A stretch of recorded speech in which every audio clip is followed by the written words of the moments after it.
নমস্কার। গোঁফ চুরি, সুকুমার রায়। হেড অফিসের বড়বাবু লোকটি বড় শান্ত।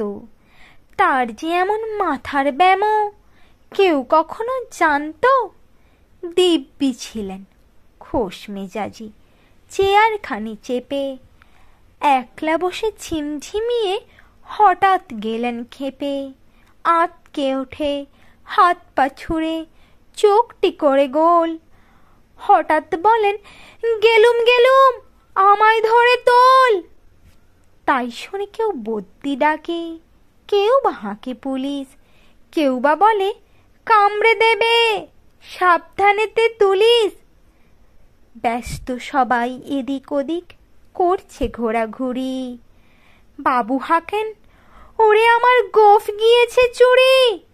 গোঁফ হারানো আজব কথা, তাও কি হয় সত্যি?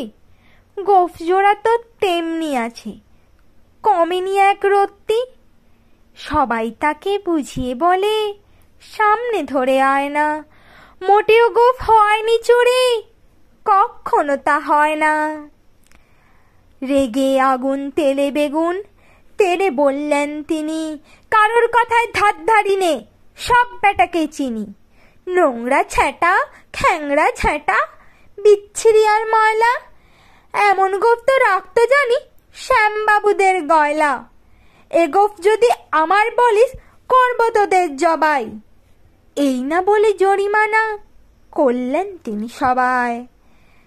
ভীষণ রেগে বিষম খেয়ে তিনি লিখে খাতায়, কাউকে বেশি লাই দিতে নেই, সবাই চড়ে মাথায়। অফিসের এই বাঁদরগুলো মাথায় খালি গোবর। গোঁফ জোড়া যে কোথায় গেল কেউ রাখেনি খবর।